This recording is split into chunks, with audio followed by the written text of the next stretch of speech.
Hello, friends and listeners, party people. Welcome back to another episode of Party XP. I'm your host, Lakan, and joining me once again is my friend John. Say hi, John. Hello, John.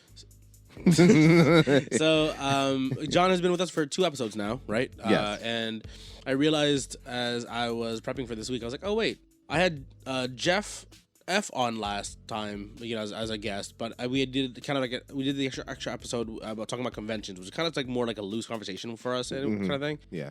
Also, so people can get an idea of like who Jeff is and kind of just like, just hear us talking and like kind of just enjoy a conversation basically, right? Mm-hmm. And I thought, yeah, let me have John do the same thing basically, because we jumped straight into a video game for both of our episodes so far. Mm-hmm. So this one's gonna be a little more relaxed. Mm-hmm. Kind of have just a more casual conversation with John, and we're still kind of jump around topic wise a little bit too. But we do have something we do kind of want to touch upon and maybe have a discussion about that. But before all that, how are you doing, buddy? I'm doing fine. You know, a little tired. Working, busy. Again, I feel like there's a recurring theme for every episode. Is always like every time Jeff asks me or either one of the Jeffs asks me or you, I was like, yeah, tired. That's a recurring theme at this point. Life is a grind. Yeah, you never stop. Yep, exactly. So, but yeah, birthday's coming up. So yeah. For both of us actually. Yeah, there you go. Birthday bros. You doing anything for your thing or not? Oh no, you're gonna be out of town, right? No, I'm gonna be in town. Okay.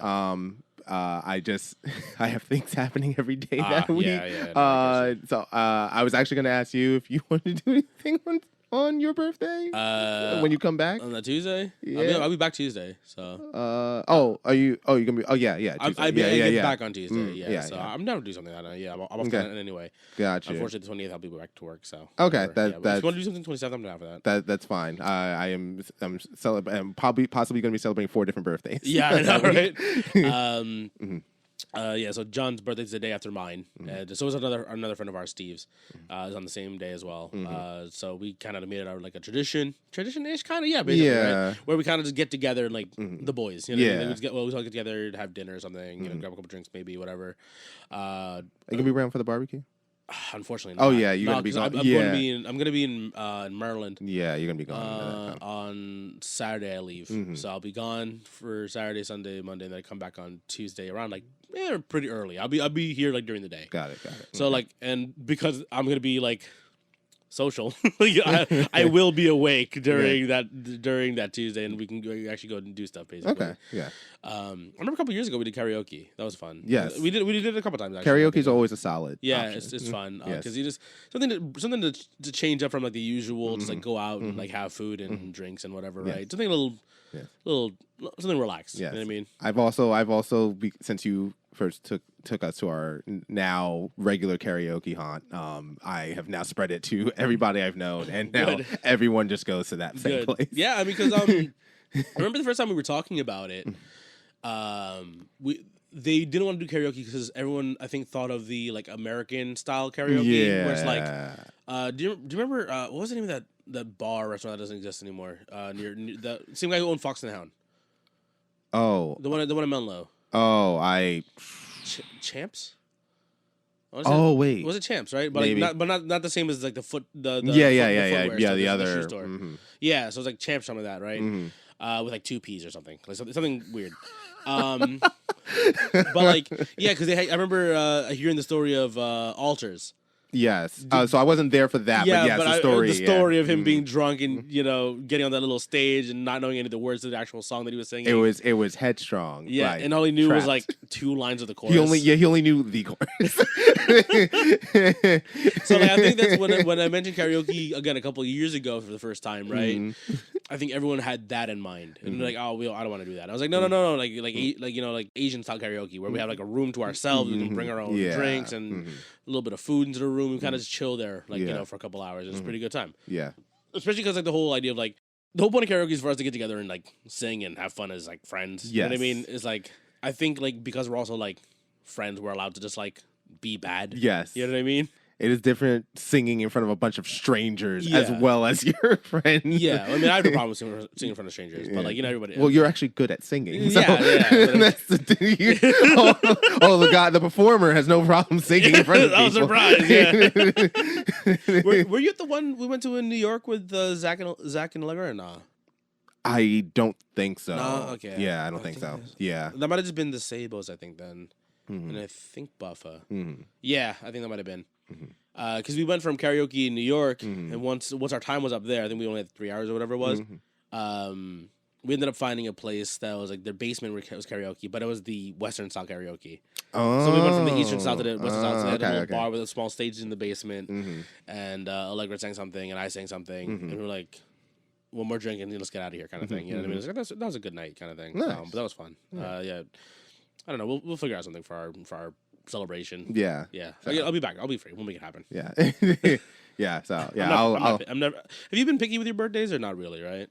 In terms of like what to do. Do you want to do something? Because like for me, I used to be like, oh, I just want to go to the shore. That's all I want to do. Which is like, I have the whole day to myself. Kind of thing. Or like, or if friends want to come with me, it's like as long as I get to do the shore a little bit, I'm happy, kind of thing. You know what I mean? It's like I don't ever really want like a party per se. You know what I mean? Typically, I don't really request anything for my birthday. It's usually my friends is like, hey, John, it's your birthday. Yeah. We got to do something. And I'm like, sure. The only request I have for this year is that I want to make one of the jungle juices that was been featured on the Tipsy Bartender. Ooh, okay, I'm down. That's like the one thing I want. The worst thing is if this is just you and me hanging out somewhere, just you and me making this big just you and me slapping through the Tipsy Bartender. Look on, we gotta finish it. It's too much. Oh God, John, I don't want to do this anymore. There's like 3 bottles of Everclear. It hurts so bad. But it tastes so good. I can just imagine you and me just powering through this. No, not the sad boy birthday. Yeah. But yes, that's I do want to do that. Okay. Yeah. That's the one thing I want. Yeah, I wonder if Steve's off on that Tuesday as well too. We'll see what happens. Yeah, we could see. Yeah, I could like start like asking people. Yeah, because the issue for me is like I couldn't get off the Wednesday as well too. That's why I started to like like you're gonna take a 5-day weekend, my guy. I'm like I'm trying to save as many days as I can. I still got a couple more things throughout this year that I'm trying to save up for. So yes, I definitely feel that as a person with only one more vacation day, and someone already asked me, "Hey, do you want to go on a 4-day like vacation?" Can't afford yeah, it. Can't afford it, buddy. Nope, I can't do that. Yeah, it's rough. I thought this year was supposed to be like relatively relaxed, and then it just got like.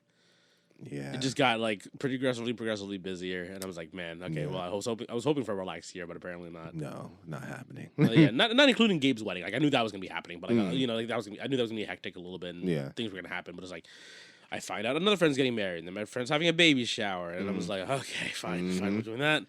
Okay, they're like, oh, I gotta fly out to Vegas for a wedding, and I'm like, oh my God, please. There you go. I mean, again, it'll be fun. I'm looking forward to seeing my friends and being part of their special day, and it'll be fun. But it's just like, man, this year looked very slow, and now it is very busy. Yes. Like, this entire year now at this point. Oh, absolutely. Yeah. So I'm just glad I'm past like the bulk of my like wedding, heavy. wedding stuff. So I only have I have 2 more weddings this year. One that I'm in, but once I'm past like that, the one I'm in, then it should be pretty smooth. Relaxed now, yeah. After that point. Yeah, I'm hoping for relax next year because I got some trips planned for next year. So hopefully I can get a little free time. Got it. Yeah. Travel. Yeah, exactly. It's been a while since I've actually gone out and done stuff. You know what I mean? Yeah. So. But yeah, let's go. Yeah, like listeners, I know for the last couple episodes, me and John did just tangent off to like conversations. But no, this is like legit. Like after we finished recording, like me and John we just like talking. Because like. Especially again, like the older we get, the less time we have to like have to just hang out and shoot the shit. So this got like kind of nice, just sit here and actually just talk with. We are actually friends. We weren't slapped together to people that just to make content. Yeah, he didn't put in a Craigslist ad to find me, and like I mean, was it like the last recording we did? Like we ended up chilling for like another 4 hours, and I was and I was sleep deprived too. So that was like I was waiting for you to kick me out. Honestly, I was just like Lakan. I was enjoying the convo. Like that's the thing. Yeah, I was enjoying the conversation. So it was kind of cool. You can kick me out. It's like, hey, I'm sleeping. I need to go to again, it was like very seldom we actually get to hang out on a regular basis. I mean, again, we try to get together with the boys as much as we possibly can. But more often than not, I'm the one who's the odd one out because like I'm just asleep when everyone's doing stuff. So it's like I feel bad. But yeah, no, it's like I enjoyed the conversation with you, so appreciate it. Appreciate you coming through for this whole thing too. Yeah, no problem. I get to spend time with one of my friends that I don't usually spend time with. Yeah, exactly. Especially as of late. So, yeah. Oh. So we have a bit of a topic. We at least kind of wanted again, kind of a soft topic. We're probably gonna tangent off a little bit and talk about some other stuff. But John brought up something before in regards to like something slightly related to Destiny and kind of online games as a general, I guess. Yeah. You want to go ahead and bring up because you had something you wanted to read off before, right? Yeah. Well, so I think so. Basically, the topic is going to be basically mostly live service games. Okay. This kind of related to Destiny 2 because I'm realizing it was a video, not an article. Okay. And it was from somebody who usually puts out Destiny 2 content. Okay, gotcha. But they've been doing Diablo 4 content, obviously, with the release. Yeah. But it was basically talking about the evolution of live service games and how they release content, how they are going about like the pay structure of whether it's microtransactions, paying for content. So and obviously I came in late because my first live service experience was like Destiny for the kind of Warzone. Yeah. Well, no, Destiny. Destiny was my first one. Yeah, because I remember we talked about it in the first episode of like how you had the crappy internet back at the old apartment. Oh yes, the DSL. Yeah, so you had that. We didn't have an option to really play a whole lot of online content to begin with. Yeah. And then Destiny was again your big kind of draw into this online, always multiplayer type of game, right? Yes, and that's how I convinced my family that hey, we need Wi-Fi. we need good Wi-Fi. Yeah, we need actual internet, high speed internet. Yeah, in the apartment. Yeah, we'll pay a little bit more for it. And they're like, okay. Yeah, because even my house, my house has been here for however long now at this point, but we had slow internet. Like the internet itself was we had the wiring all perfectly down, right? Yeah. But the upstream and downstream speeds were low. Mm-hmm. So if me and Gabe are playing, or if one of us is playing, it's fine. If two of us are playing, it's okay. Yeah. Once someone throws on Netflix, you know what I mean? Like just because the bandwidth we just didn't have the bandwidth basically. Got it. And the speed just wasn't there. But now it is, and now everything's fine now for the most part. Yeah. But having to experience that shift from being a mostly single player kind of person or maybe occasional multiplayer kind of guy, and then now we're in the in the stage of gaming where everything's online, which is annoying, right? When you're trying to play a single player game, but I have to be online, why? What do I have to do this, right? Mm-hmm.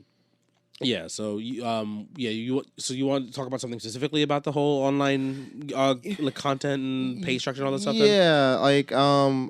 I can't find it now, so maybe I hallucinated it. I don't know, but it's you have a general idea, at least. Yeah, it's definitely in Destiny. I don't know if it's going to be a future thing going into other live service games. Okay, well, bring it up. So maybe I might know some other things that are similar to it. So content vaulting in particular, really it's just really going to start with the beginning of live service games, not the very beginning, but where they were when they were at their peak, WoW and stuff like that, how they distribute content, and then going into what Destiny has done, because that's my experience with it, and then is that going to be the future of live service games, vaulting, content vaulting,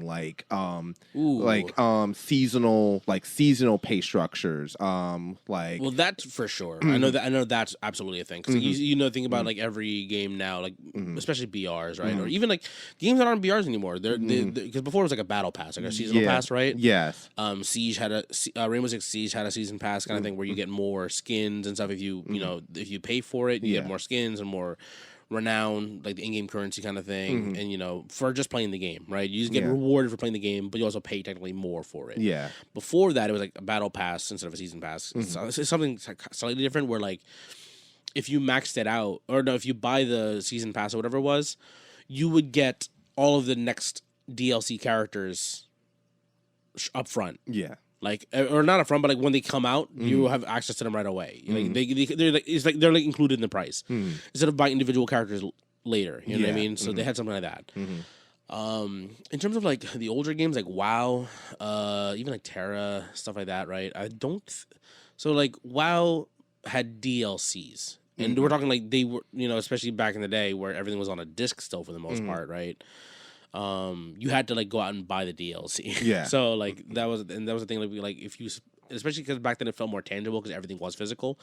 I think they were less okay with vaulting content away because it's like, oh, I paid for a disc and I'm not allowed to play it anymore. Yeah. They don't want to anger the player that way. Yeah. I think that was back then. I think it's probably the same case now where theoretically if you're playing WoW from vanilla day one until today, or playing WoW Classic as well from whenever they put those servers back up till today, you can theoretically go back and play any content, I think. I don't think they ever locked anything away per se. Aside from like certain games where the servers go down, maybe you know what I mean. Like say you can't do certain game modes anymore unless you have a private server or somebody hosts the game kind of thing. You know what I mean? There's no more somebody actually has to have like a way to host it. But vaulting, I think specifically, I think the first time I experienced it was like. Personally, I think in Destiny, there are things where like, old weapons get outclassed down the line. Like when I was playing Terra or Dragon's Nest or Guild Wars, where things would become irrelevant. Yeah, but it would never be theoretically taken away from me.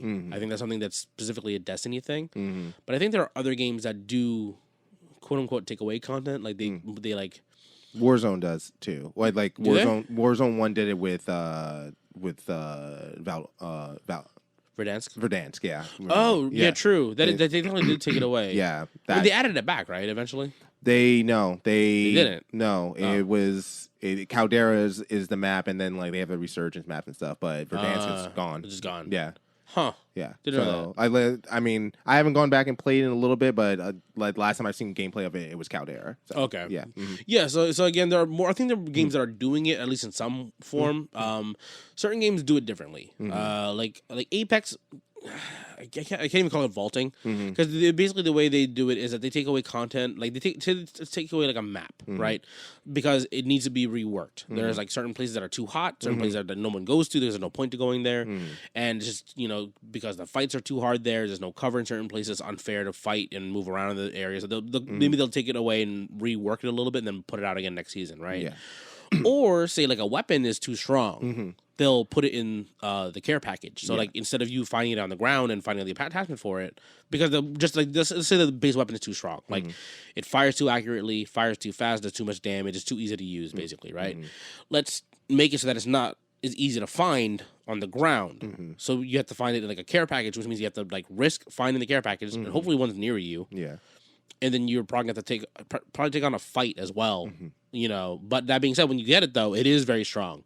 But that being said, now that if you kill that person, if you have it or someone kills you, there's still that dangerous weapon floating on the field, but there's not as many of them. You know what I mean? Yeah. So instead of having 60 players on the field all trying to run the same thing, just abusing it basically, right? It's more like 1 in every 5 people is doing it. You know what I mean? It's not as intense, not as crazy anymore because they've lessened the number of it out there. So it's a soft form of vaulting, I guess. You know what I mean? I mean, I feel like for that. I would feel that like it's more like balancing, like in lieu of like actual like patching the game. Yeah, but they're patching it at the same time. Yeah, you know what I mean? Like they're doing other numbers changes as well. The next season, like, okay, we're taking it out of the thing, but we did realize it is too strong. We're gonna do a couple tweaks to it as well. Some usually number changes. That's basically what happened. Which like I'm a fan of that method for like an overpowered weapon. I feel like one of the best times in Destiny was when Prometheus Lens first came out, which is a solo trace rifle. And it was way too strong. Everywhere, yeah, I remember and that. then like they were like, Destiny was like, well, even in Destiny 1 it was pretty intense. Yeah. It was a bit much. So like they were just like, oh, like you know what? In this case, let's just give it to everyone via Xur, and then we'll just have laser tag for a weekend. Kind of cool because I think they acknowledged it for that one, right? Yeah, they knew it was like broken, so like they just like gave it to everybody while they fixed it, and like everyone just played laser tag, and they're like, okay. So that's kind of a cool way to go about it, right? Yeah. But the thing is, like, again, like, so. Again, like at least in Apex terms, like it's technically still in the game. They've just lessened the frequency of it. It's not technically gone. Yeah, you know what I mean. Yeah, unless something's legitimately breaking the game. Yeah, I mean, like in Destiny. Destiny is like an example. It's like it's still quote unquote like vaulted or removed from the game because it's still breaking the game. Well, yes, they still do that. Like a lot of exotics will get like just like banned basically. Like particular like like particular example, the Vesper Radius was beginning of the season deactivated because it was causing way too many explosions. Okay. Which, like, you know, I mean, this is gonna branch off to something else, but like I have my own feelings of Destiny cracking down on like PvE game breaking mechanics. PvE game breaking mechanics versus like PvP or anything else. Well, I mean, to be fair, Destiny, at least in my opinion, is primarily a PvE game, right? I mean, I'm not sure that people share the same opinion, but my opinion in Destiny is that the PvP is kind of tacked on. It's it's interesting that you say that. There's definitely a divide. I feel like I agree, and I think the numbers back it up that PvE is the more popular of the two sides. But the PvP portion, A, adds another element to the game, and B, I think keeps people logged in longer. Yeah, because of course it's like the competition, right? Yeah. That's with any game. Anything that involves competition, that doesn't completely make you hate the game is good to keep players online. I feel like that's a harder and harder point to make as in the last couple of years. Because, like, you know, like, you don't want people to rage quit. You know what I mean? Like, no, you don't. But if they had a bad game, they say, run it back. You know what I mean? I can get another one in. You know what I mean? Kind of deal. Like the last, like the repetitive last one, right? The last game. No, we can't end on a lot. Yeah, exactly. It's exactly that. I'm saying, like, they can't. God, it's so shitty when you get to that. When you get to that right. But that's where it is though. That's where PvP is to like monopolize the time of the player, right? I think Zach has made that specific statement before, like where games are trying to monopolize your time nowadays, right? 1,000%. Especially because everything is online now, right? The live service games, yeah. Again, which is cool in some aspects because, like, again, like, that means okay, cool. That means these games are going to be running with a lot of people more often than not, right? Yeah. Because they're usually pretty popular. Usually to get into them is free or very cheap because they want as many people playing as much as possible.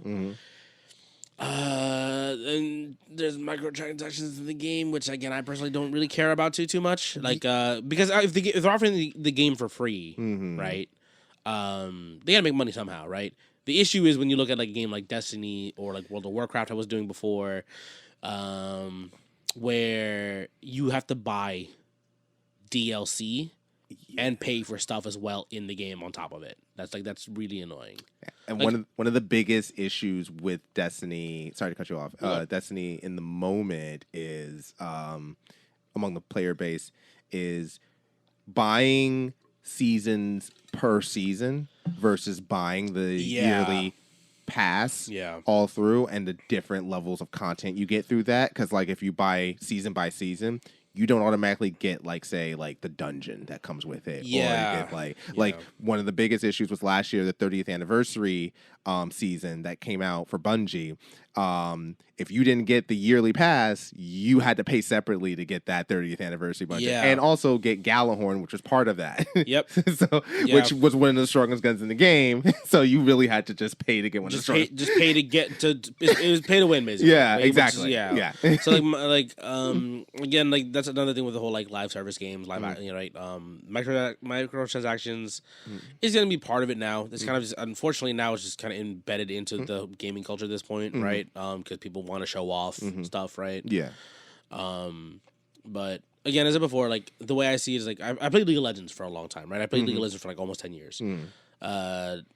And that game was free, and I played that through like that was like my easily most played game from like through college until like adulthood, right?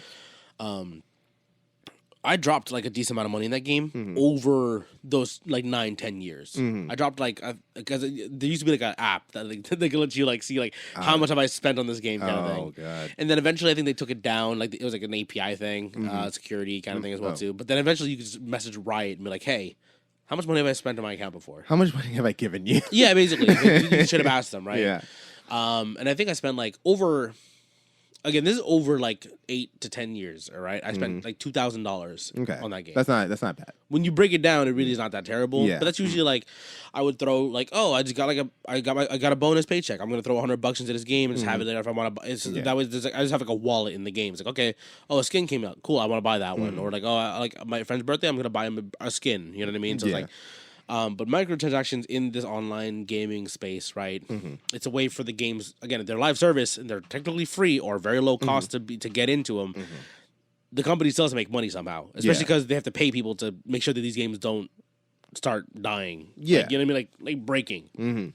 So it's like, I feel okay with like microtransactions because, again, the way I see it is like, it's if you're an adult specifically with money, you are allowed to spend your money however you want. The issue is when the games have like predatory tactics to get kids to like spend money. You know what I mean? Like I remember when I was playing Fortnite, like, really early on, right? And again, I'm a grown ass man. Yeah. But then like a friend of mine was like, "Oh, you're still using the default skin?" I'm like, "Bitch, call me the default skin." So what did I do? Oh no. What I should have done is ignored him. I was like, no, I dropped $20 to buy a fucking skin. I fucking hate it. Oh no! And I don't even play the goddamn game. I mean, I occasionally play it, but I don't play it like seriously. You know what I mean? It was like, damn it, like I hate it. Like I got peer pressured. Oh no, I'm sorry. Yeah, I know. And then look, like last year, Destiny, we bought the dinosaur skins. Oh, you did? Did we buy the dinosaur skins? Oh no, Jeff did. Yeah, I'm like, I didn't. I did not.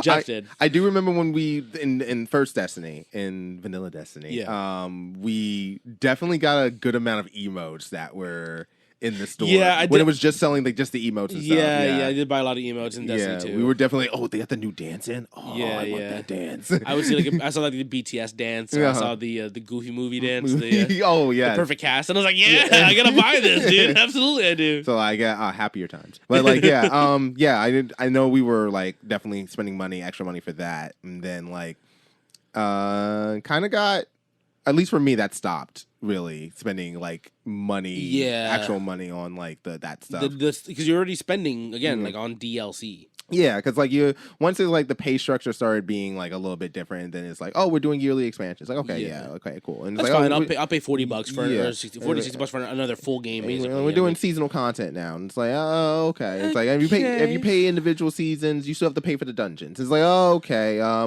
right. And it's like, oh, so you have to pay for this anniversary season, and you have to pay for like. So I'm thinking right of like when it was what was it? Witch Queen?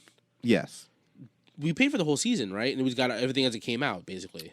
If you paid for the yearly pass, you got everything. Okay. Everything that would come out plus some bonus stuff, but like you would get anything. Everything. Yeah, you would get everything. Same with if you bought like was it Forsaken and or was it whatever the one that Cade dies, whichever that one was. Yeah, that's Forsaken. Yeah, and then one before that, which no one played. At least none of our group anyway, right? Yeah, it was like because they started doing because when those were essentially were just buy this season or this year's DLC, you'll get everything. Yeah, because it used to be just expansions. Yeah. For the beginning. Yeah, and then they started like subdividing it recently, right? In this last one, which is like the last couple they've subdivided and turned into pay structure. Yeah. With like that stuff, and then that's annoying. Yeah, and like they broke like I don't know what year, because I've always done the yearly pass, which little did I know I was doing the best thing. Yeah, because more often than not, they're going to give you a little bit of a discount because you're playing it anyway. Then you might as well, if you're going to get everything, you're going to get everything as soon as it releases on that day. You're going to be theoretically you're a committed player. You're going to spend most of your time in that game anyway in the first place. So I think that's basically why they cut you a small discount, at least if you just buy the whole yearly set, basically. They know I'm in too deep. Yeah. They know they got me. That's the unfortunate part, right? Especially because, like, again, when you buy like, the way I see it is, like, I'll buy a battle pass if I'm really into a game at the moment, right? For me, like, I haven't played Apex as much recently because I'm playing so much other stuff for the podcast. But before, I remember I got back into Apex like a year ago. I got like really back into it, and I was like, this is great. I'm playing a lot. Like, I'm kind of like I'm defaulting to it as my main game. So it's like, okay, I'll do $20 for the battle pass, because I'm spending a lot of time in here. I might as well get something out of it. You know what I mean? Even if it's gonna be like it's just exclusive skins and emotes. And it's like, why not, right? It's $20. Again, it's a free game. I'm spending a lot of time in here. Yeah, I'm getting $20 of enjoyment out of this game. I might as well toss something back to them basically. Yeah. To keep funding the game that I'm currently enjoying. But then the way I see it is like Buff is an example where he never bought any of the DLCs basically for the most part, right? And then Destiny, yes. Yeah, and then he was like I can't get into this content because I'm blocked out. I'm like, do we force him to join us in a game he's not even like playing as much as we are, kind of thing? You know what I mean? And that brings up another like very Destiny centric issue, which is new player onboarding is terrible. Yeah, like they figured it out with Beyond Light, and then they ruined it again. Because Beyond Light kind of like shorthanded the story prior. Yeah, it's shorthanded the story prior. It's so funny with like Destiny in general. Like, them by the way, listen, we're not trying to just make this episode just all of us. Yeah, I know. Destiny. I'm going to. It just happens to be a shared experience for both of us because we have spent a lot of time playing this game, and we are like, we love the game, but we're starting to hate the game. So a little bit of context. It's a little bit of context when we were discussing what to talk about with this episode. Lakan pitched a question to me, and like, you want to talk about a specific game? You want to talk about this, that, and the other? And I was like thinking, well, if I talk about a specific game, it's going to be Destiny 2 because that's like the thing taking up most of my time right now. And I was like, Lakan, I don't think I can talk about Destiny 2 because I'll end up just being angry. Yeah. So we're trying to avoid it a little bit, but it's obviously going to be the thing that I have the most experience in terms of live service games. Yeah. But trying to like not be so like hard on. We're not trying to just dumpster on this game specifically. Yeah. We like this game. That's why we play it. Yeah. I still play it. So we'll play it later today. but there are genuinely like quirks of Destiny of like specific issues that they have as a live service game that we want to acknowledge. And I think it brings to light on a macro scale. Like, think of Destiny, like what it represents in like as a genre, like of like the game, like a first-person shooter with MMO and some slight RPG elements, stuff like that. And think of like that genre as a whole, and like what game has there been really that could really challenge Destiny that has come out? Like, we know there's been a bunch of contenders that have been trying to, or saying, oh, like this is the game that's going to take down Destiny. Like Warframe's the only real contender essentially. Yeah, and it's even then it still kind of serves a slightly different audience. Yeah. So like think about like when I took it, like, like seeing some of the stuff on like online and stuff like that, talking about the game and then talking about the genre in general. You think about it and you're like, oh, Destiny has made X, Y mistakes and all these things, and then you realize like there's not really a game that's like not like really doing it in a way that Destiny needs to be really worried about at the moment. No, not at all. They are free to make all these mistakes because the genre as a whole of what they're trying to break into, what they're trying to establish, there's nothing really else out there. Not really. Like comes close. There was like Outriders was kind of trying to be something similar-ish, but they weren't trying to be like a live service game like Destiny is. Yeah. Again, Warframe does something similar but still different. It still serves a different audience technically. Yeah. And again, perfectly fine games in their own respects. But it's not Destiny. Yeah, right? Destiny has a very specific fan base. Whether it be like, they're Bungie, so they have the gunplay down really tight. They were the first ones to really kind of do this whole like first person, like a really tight version of this whole like first person kind of like class based team, fire team type of gameplay. You know what I mean, like Borderlands did it, but it's not a live action game. Yeah, it's not a live service game because like, you only have a team of 4, and theoretically that's about it. Everything else is just NPCs in the world. You think Borderlands will ever make a live service game, or ever? I think. Or are they secretly in the? I don't know, because again they did Tiny Tina's Wonderland a little bit recently, and that's more like a spin off of like Borderlands 3. I actually have that game. I need to play it. It's fine. my issue is like, so Borderlands is like, it's fun because of the quippiness of the voice actors and stuff like that in it, but then Borderlands 2 was fun because it was just a more outrageous version of Borderlands 1. But the issue with Borderlands 3 is that like I don't care about any of the characters in that game. Oh, okay. That's my issue. The characters are usually like the big focus of that game. The voice actors, the villain, you know what I mean? Care about that stuff. In terms of like them making like a live service game, I think it'd be cool. I don't think they would be doing something like that. You know what I mean? Because once you do something like a live service game, think about it. Blizzard does it with. I mean, Blizzard's massive to be fair, right? Mm-hmm. But they do it with World of Warcraft. They do it with the StarCraft games, Diablo games, Overwatch, right? Mm-hmm. They have massive dedicated teams to those games at all times. Yeah. And then Activision. Oh, yeah, of course. They literally take all these other smaller teams and just rip them away from their projects and put them into Warzone. You know what I mean? Like work on this game, make sure it works. Yeah. It's a lot of resources to make these like live action games. So like depends on I think what the company can even can they allot that number of people to actually work on those live service games basically. Bungie, because for the most part, I mean as of right now, they only really have Destiny as a product. Though they are now transitioning to Marathon and pulling people off the Destiny team to work on Marathon. Yes. Which they acknowledged during their the Sony State of Play, right? Yeah. And in their TWIDs. Yeah. Formerly TWABs.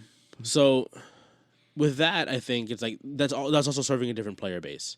Right, and I think the only way you can really do that is if you find a way to put the game into like a relatively stable state where you can take some people off or hire more people to bring into another game. Yeah, like that kind of deal. That's the way. That's why. That's just my understanding of how they can get around to it. Yeah, but that being said, again, as I said before, like I don't think Borderlands can. I don't know if at the time right now that they have a team that they can do like a live action service game like that to compete against whatever Destiny's doing. Basically, got it. Maybe not a hot take. My feeling on post Final Shape, which it theoretically would probably be roughly the last expansion, maybe just one more after. Yeah, it was theoretically, rumors wise of what we know what the story is, feels like it's wrapping up. Yeah, so there may be one more expansion. I don't know, but I think after that expansion, Destiny will end up being way better in the year or two after than it's ever been in its first decade. I think what's going to happen is a lot of the restrictions they put on themselves for content and all this other stuff, that's going to go by the wayside and stuff. And they are going to, I think, they're going to have enough resources and enough of a team that all they do is just, hey, we're not worried about making new content. We're just going to fix up what we have. And the game is actually going to shoot up in quality because of that. And maybe it's a hot take. Maybe it's just like hopeful thinking, right? Yeah, maybe. But I think that's what's going to end up happening. It'd be cool. I don't want the game to die. Yeah. I would like the game to still be around. I think literally if the game stopped now and they only concentrated on just fixing bugs and improving things and managing stuff, it would probably be the most popular game in the world right now, regardless of whatever comes out. Yeah. Okay. Well, actually, speaking of that, if they focus on the health of the game, right? Rainbow Six Siege had a season. They were supposed to do a different season, and then I don't know where they stopped it and called it Operation Health. They basically straight up did an entire season essentially of them just fixing a fuck ton of bugs, which is great because it was good for the health of the game. Yeah, Operation Health, right? Yeah. But no, they acknowledged from the player base, from the fan base, hey, there's a lot of issues with the game. We hear you. We're gonna do our best. And basically they had a hard focused couple months just fixing. And again, it brought the game to a much better state. And because of that, when people came back to the game, we're like, oh wait, the game runs there's not as many issues now. You know what I mean? A lot of these things that were genuine pains in our asses and ruining our gaming experience are gone now. You know what I mean? So they fixed a bunch of things. Of course, there's still problems no matter what, right? But they got rid of the major issues that people were complaining about that was actually turning people away from the game. So something like that, I think that if Destiny did something along the lines of stop. Here's the thing. If they stop making content essentially and just touch up on work on things that have already been out or whatever. It's okay, you're delaying content, new content, which is unfortunately what every player base wants, right? They just want more and more content of whatever game, right? I mean, let me relate it over again. I just did Siege to Destiny when we were playing Warzone. When we were playing Warzone, you were great in Warzone. Yeah, thanks. I appreciate it. Yeah, I was so great. I remember how much you loved it. Yeah, you always talked about. Yeah, it. number one, never stop playing. Yeah, great. Fucking love Warzone. Don't worry, it's like you never left. Yeah, Jesus Christ. Listener, if you can't hear the ecstaticness in my voice, I am not a fan of Warzone. Don't worry, I didn't help with that at all. Him dragging my dead body. I had no problem playing with you. My issue with Warzone is that it's COD. It gets tired after a while. Yeah. I know for a lot of people that's the appeal of COD is very easy to pick up. God. Yeah, God. It's very easy to pick up. Yeah. Everyone's played a COD at some point in their life. You know what I mean? Especially if you're playing video games. If you play a first-person shooter, one of them has probably been COD. Yeah, exactly. So, it's just that, especially because, again, perfect timing for them, right? Because, again, the beginning of the pandemic, they dropped the Warzone. They got crossplay properly going and all this other stuff, right? It was perfect timing for them, right? Yeah. That's why it was massive. It was just lightning in a bottle. You couldn't get away from it. Yeah. So the issue with that, though, is that, okay, the game got really stale once everyone started figuring out the meta. You know what I mean? The preferred weapons, perks, where to play the map, where you realize where you want to drop first. I remember there was an airport meta because it puts you kind of relatively close to the center. But if you win the airport, you're basically you're loaded now for most of the rest of the game. You know what I mean? With a couple high positions to kind of just camp out at basically. Yeah. It's, again, just games like that is okay. So once the issue is once the game gets figured out, then content has to be at the ready to drop to change the game up again. And my issue with that was that sure, the game was fun when we were playing it with our group, and because we're just mostly it was our friend group just being stupid, which made it more fun. But the issue is when I was no longer enjoying the game. It's sure, I get to hang out with my friends online, but it's we could be doing anything else. You know what I mean? Because we had done nothing but playing this game into the ground. You know what I mean? I heard they're adding the guns from Cold War in, and I was like, cool, that'll change the game up a little bit, right? And it did a little bit, but it's it's still COD. Yeah, it's still the same game, at its base, right? Yeah. So that type of content's not enough to change the game up, right? Yeah. And the way which also left again, I'm sure not just me, other people who were playing the hell out of COD were this isn't enough to keep me interested. You know what I mean? Or they just want more content. And in my opinion, COD was doing the worst version of content, which was skin releasing. just skins. Skins are not content. But you liked the anime. Yes. But it's does that actually change my gameplay? You know what I mean? It makes you smile a little. It makes you like hey, listen. You were a big fan of the Kawaii Copter. I'm a huge fan of the Kawaii Copter. So I would say it definitely changed your gameplay because you felt a little more confident with that Kawaii Copter. Yeah, making dumb decisions with the helicopter. But it's am I actually enjoying myself playing the game at that point, or is it more because I'm enjoying the meme of me enjoying the Kawaii Copter? You know what I mean? Especially a little bit where it's okay, different guns forced me to, the different anime skinned guns forced me to play different weapons. Luckily, most of them were decent, right? But it's also but this is a gun that you also had my rotation before. All it has now is a pink tracer. You know what I mean? Is it really that much different? It makes all the difference. No, I'm kidding. But you know what I mean? Yeah. But again, that's not content. That's not content to keep a player base relatively active or at least engaged. So here's where my head is at hearing about that and just trying to go more on a macro scale. So Warzone came into a genre that was it was blowing up. The battle royale had more or less been established at this point. Fortnite was a big thing. PUBG had been around for a while. Been around a while. It's probably teetering off around that point. Though it's still technically active. There was other Apex was pretty big in 2019 when it came out. Yeah, so. There was other battle royale type games that were hanging around. So it was doing well as a genre. Yeah, they were there's a lot. They were doing good. So and then obviously Warzone, the biggest thing for them was the timing. Unfortunately, we went through the pandemic, but good for Warzone's pockets. Massive. That it came out just the right time.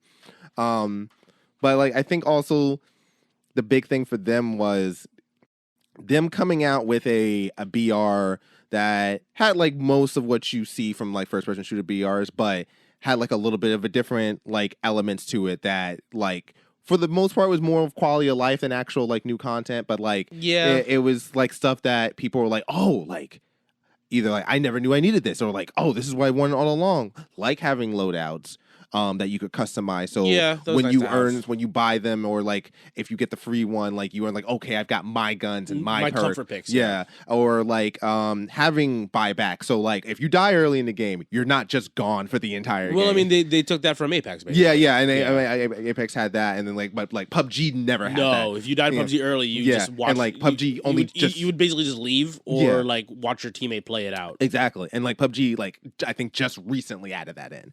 So like that stuff like combined with each other, like oh man, like this is all the stuff I wanted. Big quality of life changes. Yeah, and this is all the stuff I wanted in a BR. I just wanted that, and then it's like and the money system is cool. Like, I will admit that the money system is cool. Yeah, like where it's kind of like bounties kind of thing. Exactly, and then the bounties was a big thing. Contracts was a big thing. The scavengers, the bounties and stuff like that. I don't know if Apex had that and stuff like that. Not really. Yeah. They have like challenges they want you to do, but that's kind of the same as like what COD did. Yeah. It was like get 20 some machine gun kills, get 5 kills with a shotgun in one game, be top 5 times. Yeah. You know what I mean? So stuff like that. Mm-hmm.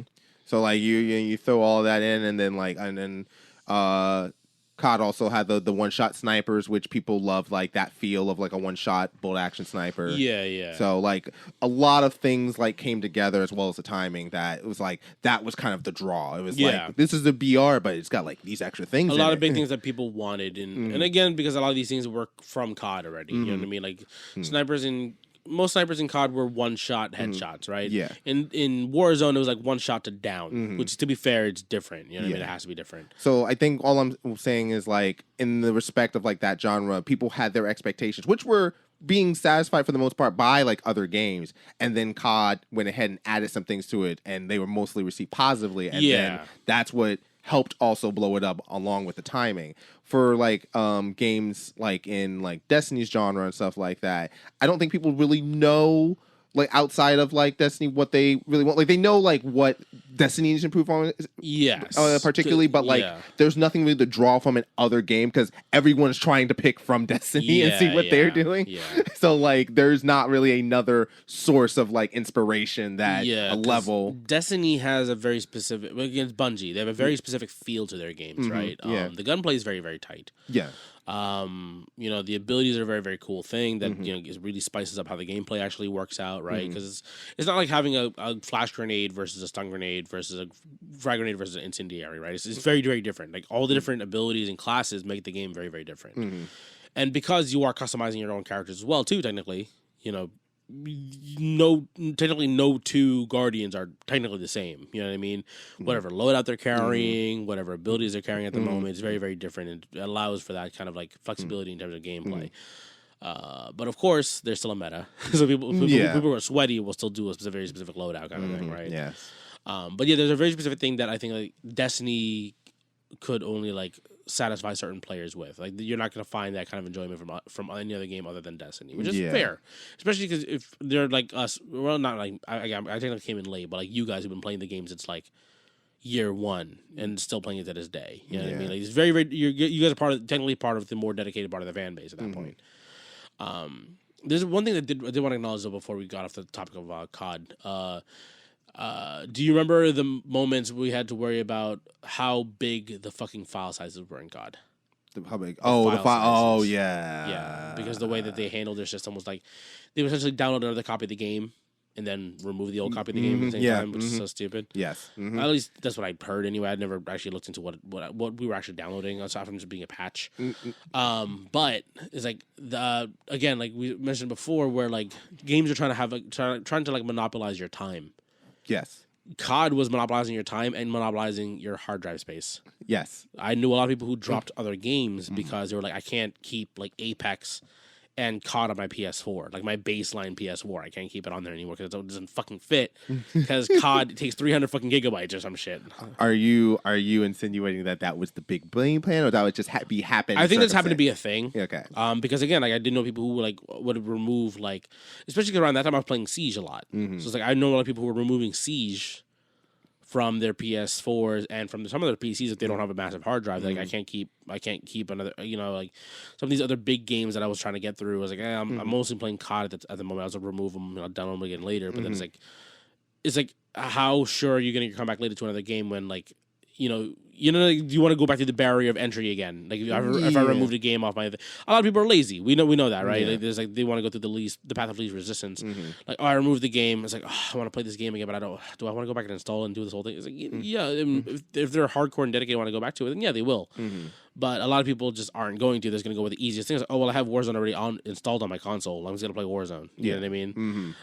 That was like more than a minor pain point for me. Like I acknowledge it because again I have a PC, but I remember being like, I still installed it on my PS4 just in case my Blizzard servers were down on the computer, right? I was like, I'll just hop on the console, makes it easier. But it's, it was the feeling of like, oh yeah, like I had 2-3 games installed on my PS4 because I downloaded them off the store, and I'm like, I'm gonna play these eventually, and then like I had to install COD and remove everything again, and I'm like, sure, technically they're on my account. I just have to re-download the game files themselves, but it's like, man, you guys are just like trying to lock me away from playing anything else aside from you guys, aren't you? Well, you make it's funny you're describing like it's a toxic relationship. It is though, where they're just trying to keep you away from all your friends. Yeah, that's kind of what it felt like.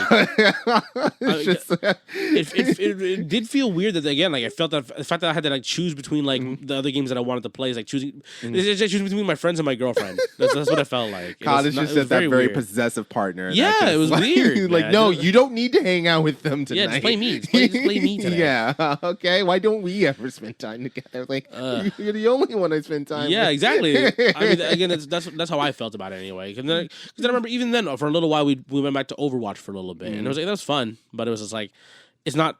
It was fun playing together. It's not my game. Yeah, I know you talked about, like, Overwatch is not your game. Yeah, I think I expected something different from Overwatch when it first came out, which is the worst thing because I was a day one player or day one buyer, and then I was like, man, I played like over the course of like how many years I've only put in like 8 hours into Overwatch. No. I'm like, man, I wasted $60. Yeah. I mean, hey, it is what it is. but even speaking of like Overwatch and like Overwatch came out with Overwatch 2 specifically came out with a PvE and PvP portion in the game, and then yes, Overwatch 2, yeah. Okay, I didn't really follow it, so I have no idea. Oh no, yeah. Like that was like part of. I knew that they made it 5v5 and no longer 6v6. They did, that's kind of like all I really knew about it. Yeah, they did that as well. I don't play the game, so. But they made it like because they wanted to add some RPG elements to it. Like a horde mode almost. Like I don't know what like the super extent. They kind of dabbled in it in Overwatch 1 with like missions. So like you got like co-op missions. I remember some of them. Yeah. So I didn't play a whole lot of them. Yeah. So like they started like making like their idea was like to make like your characters in those like PvE modes like you'd be able to build them with like different like perks and stuff. Okay. Whatever.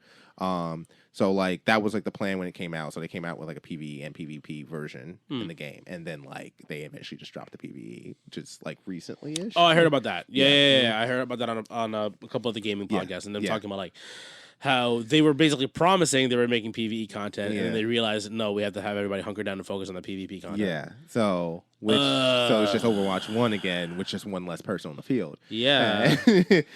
And some character reworks. And I know a lot of people wanted PvE content in that game because again, there's this whole world built in that game, right? Basically. Yeah, I mean, like the story, whatever little bit they put out there, it seems pretty interesting. And like the missions that they put in there in Overwatch 1 was pretty entertaining. Were pretty well received from my understanding too. Yeah, they're like pretty entertaining. It's like they reuse the same maps they use for like the multiplayer. Yeah, but it's still different gameplay. Exactly. It's something to keep the game fresh. Yeah, right? a little horde mode, a little just like. Yeah, there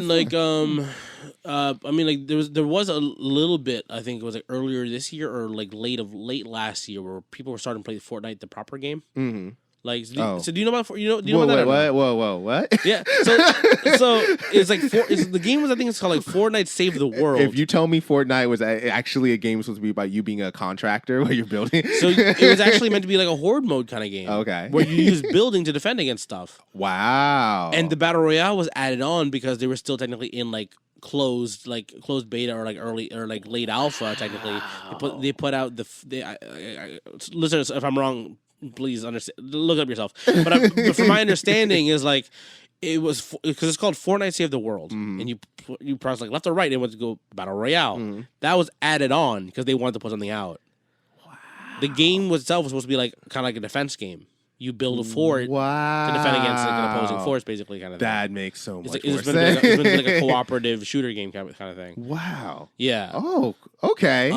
That's actually wow. Yeah. So the thing is like, but like yeah, like earlier this year or like late last year, I think there was finally people starting to like really dig into that mode because it was kind of like because I don't know if you follow Fortnite all that much, but I remember like real big thing for them was like they essentially opened up like their game engine essentially to like build whatever you want in there. Nice, kind of like what Roblox does, like where kids and adults can build like games within the game kind of thing. Games and games. And people have built some cool shit. You know what I mean? They built like races and like kind of like smaller versions of like horde modes essentially or whatever, or like tweaking values of kind of like what we used to do in Halo. Do you remember when we used to make like turn the gravity low kind of thing, or make you run super fast, stuff like that to make individual game modes. So they essentially allowed everybody full freedom to all their tools, which is cool because again it creates now it's a breeding ground for creativity. You know what I mean? Yeah. Which again also got a couple of people, from my understanding, like interested in the original mode of what was the game supposed to be. So a couple people started playing that as well too. Like they never technically took it away. Nice. Okay. So it's out there. Interesting. Yeah, it's kind of cool. I just related to your to the PvP or the lack of PvE content now in Overwatch too, which is stupid. Yeah, I mean, like if you can't, I mean, I appreciate that more than putting out bad content. But the worst, it's still bad because they promised content and then they just took it away. Yeah, they're just like, well, actually, we can't do it. Yeah, they'd be trying to say like because I haven't played Diablo 4 at all yet, right? But from my understanding, it's kind of MMO-ish. Because I remember you've always been able to play with a friend kind of thing, right? Yeah, session up. But like it's more people are actually on the map and stuff like that now. Like imagine if they took it away, like, oh, you know what? No, it's basically Diablo 4 is just basically Diablo 3 again, but with different classes. People would be very upset. You know what I mean? I mean, some people are still gonna buy it because they just like the numbers going up, right? They just like the core gameplay loop. But it's like if you promised like the idea of like kind of having hop in, hop off, kind of group play whenever you wanted to, kind of thing, and the ability to kind of interact with other people in the open world, and you just took it away from them, people would be very upset by that. I don't know what the Overwatch community is kind of like on. I'm assuming they're pretty upset. I can't. I mean, I think it's. I don't know how upset they are or not. I haven't checked in on like what the actual reaction was. I just know that it was a big deal that they removed the PvE portion of the game, which was a big deal because that was supposed to be really the main difference, honestly, from Overwatch to Overwatch 2. Right? Yeah, that was going to be the main difference. Besides, like, I mean, character reworks is like, okay, that's called a patch. Yeah, that's a patch. Yeah, it's just a patch. So it's basically like a patch version of Overwatch 1. Going back on like the line of like all of like the games we kind of covered, right? And like I talk about how Destiny went through like now like seasonal mode and content vaulting, and like you know, you mentioned other games are doing like kind of vaulting stuff. Yeah, seasonal vaulting. I know Warzone vaulted the map. They just should have removed the map from the game. 2 maps actually. Verdansk and Verdansk 84. Oh yeah, well, which was I guess was like reskinned. Yeah, a couple things were changed, but it's basically the same map. Come on. That's 2 completely different maps. No, Fortnite season 1 to Fortnite season 2 is 2 different maps. Well, they just made the game from being brown to more brown. Are you saying the Burt Sienna filter wasn't doing it for you? No, absolutely not. I'm sure you guys can tell from how excited I was to play fucking COD again with you guys. Everything's just the same shade. That's, I got an annoying point about COD. This isn't pertinent to any of our conversation about the specifically online gameplay thing. Why? Like, okay, fine, whatever. COD, I know that there's campers and there's shit like that. That's always been a thing, right? Every map, certain people will wear certain colors because you can blend into like a bush or a shadow somewhere on the map, right? Yeah. But man, once they did that to a fucking battle royale and everything's brown, and then what was the name of that skin where like the character wears a mask, like the black mask on them? Oh, Rose. Is it Rose? Was it the black wetsuit? Yeah, with the black mask. It's it was Rose. Yo, once they started doing that, because there's no contrast in the game, so when people started wearing that and were hiding in like dark corners, I'm like, this sucks. Yeah. This sucks so hard. It was awful. And then I remember getting comments from like, I mean, it was mostly joking from our crew. It was like, oh, then check your corners and stop being lazy and look around, get good. And I was like, no, because like it's actually like hard as shit to see them. And I'm over here with like, with a nice monitor, like a nice computer monitor, and I've got the fucking contrast blasting my eyeballs, and I still can't see a goddamn thing on this goddamn screen. Like player and character clarity is a huge thing for me, especially now. Yeah. Especially because I play I play a little. I used to play a lot more of it, but like Counter-Strike, Valorant, where like all your enemies are kind of not highlighted, but they're very clear. It's like, nope, that's not a shadow. I know for sure that's a person. You know what I mean?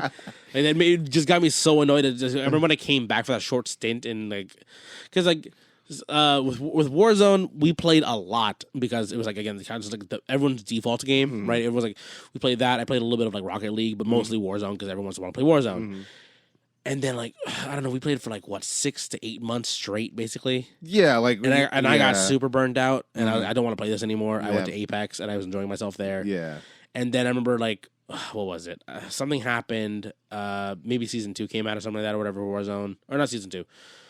Maybe they did the new map or whatever. For they probably switched over to like the new game. Maybe Resurgence or whatever. And then I remember you guys like were like, Lakan, it's a different game now, and I came back, and I was like, it's still pretty similar, but I think I had enough time away from it that I'm enjoying myself again. And then I think it was like 3 months I lasted. And I was like, it kept getting shorter. Maybe and shorter 2 months. It was like okay, I'm out for a bit. And then I remember coming back and I was like, like a week. And I was like, nope, I'm done. No. I'm officially done. Like I can't do this anymore. If it makes you feel better, Warzone 2 has a map in Resurgence that you have higher health, so you don't have a low TTK, and it's all close, like course close, but it's all vertically, so it's kind of like Verdansk, the original Verdansk, with a lot of verticality in it. But I remember Resurgence Island. That was a fun Resurgence. game. I like the Resurgence modes for what it's worth. Well, I just like the Resurgence because one is it's basically respawns. It's basically team deathmatch until like the last one. Until your team gets wiped. Yeah, which is kind of again kind of a cool idea. Yeah.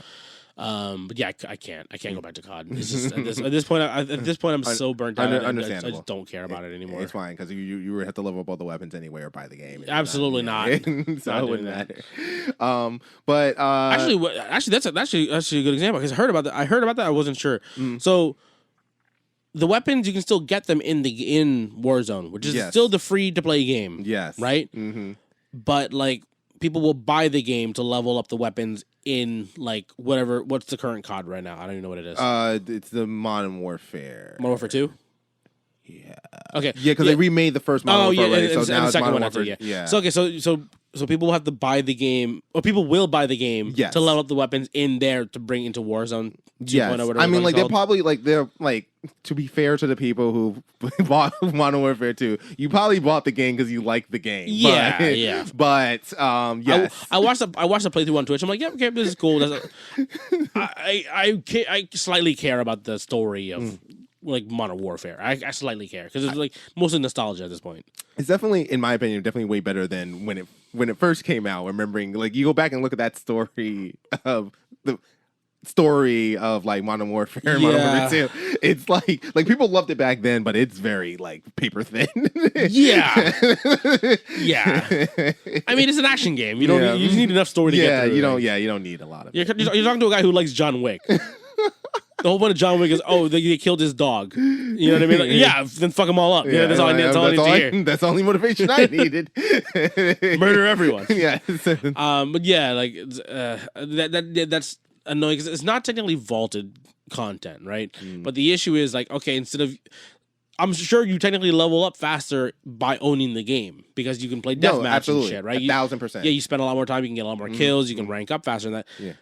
That it's technically not the same, but it kind of is. Where you're kind of like, well, it's pay to win. Yeah. Like where you like to stay relevant. Yeah.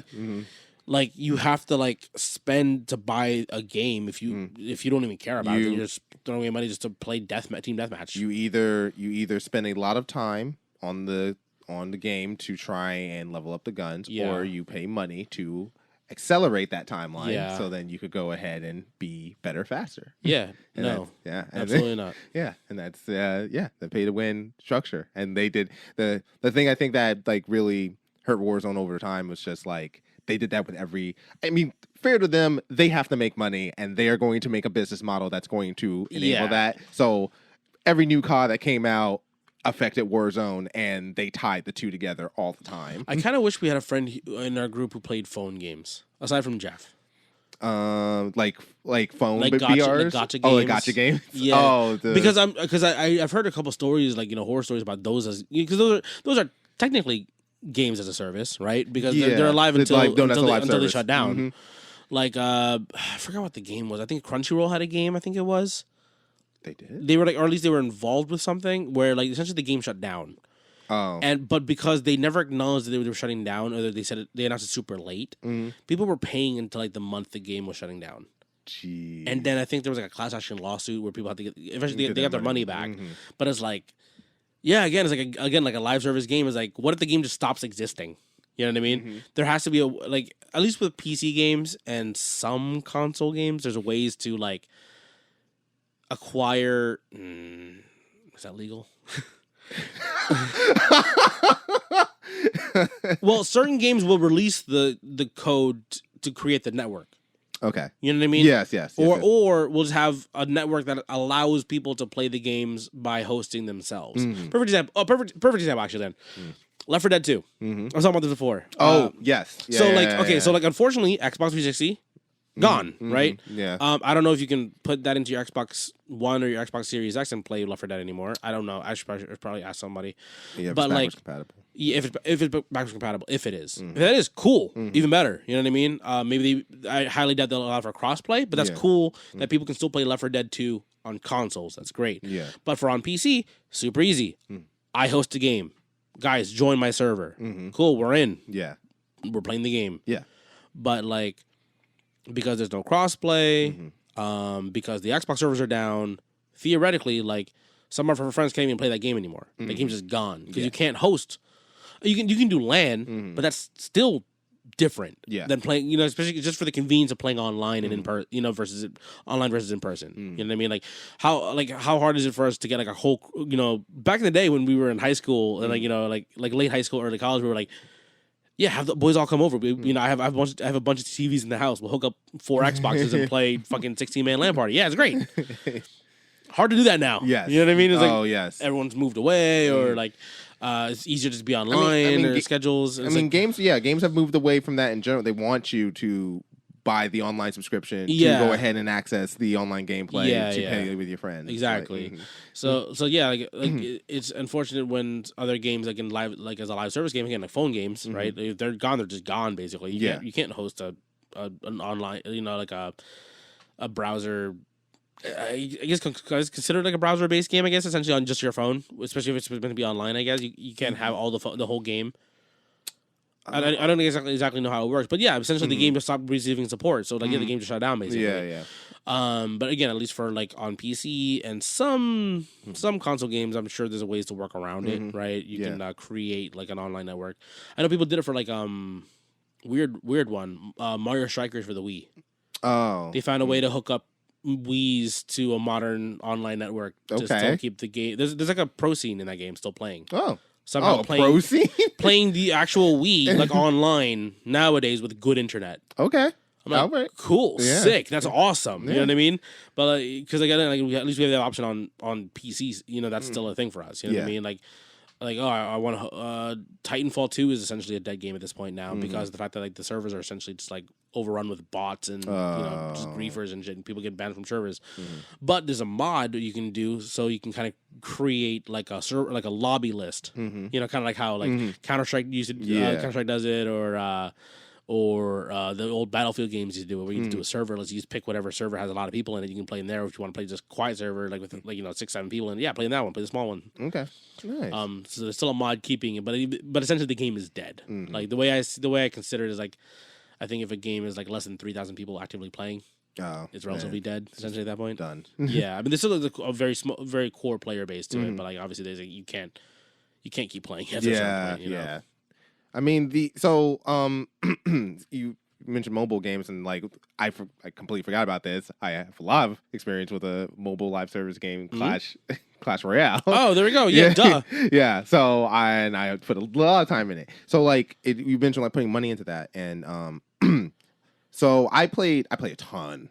Yeah, like that was like when I was working in the restaurant. Like that was your time killer. Yeah, game, that was my time killer.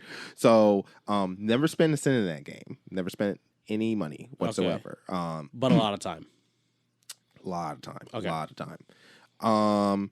So I would go on like, like the Reddits or whatever, just like see like, oh, like balancing and this stuff and that, or like spending money in the game, just like out of curiosity and stuff. And like, boy, like to hear so many people just drop cash, like, yeah, I dropped $3,000 on this game, or like I've dropped like $5K on this game, and I've dropped, and it's just like you're buying, really all you're buying is really like gems and like just chests, to remove time waiting, yeah, to recharge your energy, and like that's a typical thing technically for most mobile games, and then the purchases don't typically get up that high, like you can buy like a high amount stuff, but like they've got stuff as low as like 99 cents. Yeah, it's mostly I think it's the small purchases that add up over time. Yeah, that's what it is. But it's like like I've spent like $3,000 on this game. I've spent like it's just like insane. Like I'm just listening. Like why would you do that? Yeah. I'm like I don't understand. Like so again, like League of Legends, I played it for 8 to 10 years, and I dropped like 2K in it. Mm-hmm.